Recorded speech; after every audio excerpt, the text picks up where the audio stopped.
My areas of specialty are children and adolescents. I've worked with children professionally since I graduated from college.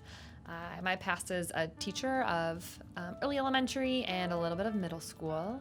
So they are my comfort zone, and I just love the joy that they bring. I love their little personalities, and I really think it's important to build up skills when kids are younger so that they can use those all the way through life. I know there's things that I wish I would have known when I was younger, and I just think that's a really important part of counseling. Christian counseling is so important because research and evidence shows us that counseling techniques and established ways that we counsel can make changes in people's lives.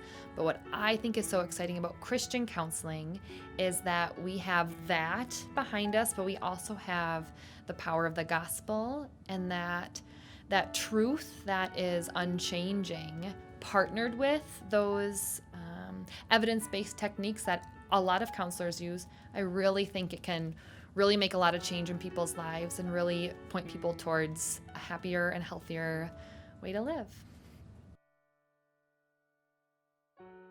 I approach counseling by looking at each individual client.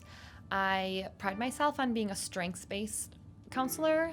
I think everyone has been given strengths and everyone can use their strengths. So that's one of the first things that I look at is, where do you find joy? What do you do well? How can we transfer those positive feelings into other areas we need to work on? Techniques that I use mostly come from cognitive behavioral therapy. And what that means is we kind of figure out together how our thoughts and our emotions are connected with our actions. So we talk about that triangle. And it's a pretty simple and elementary idea, but it can really go to many complex areas. If you are reluctant to come to counseling, I would encourage you first to tell you that many people are, and it's very normal. Absolutely. Next, I would tell you that a lot of things that we try new can be a little scary at first.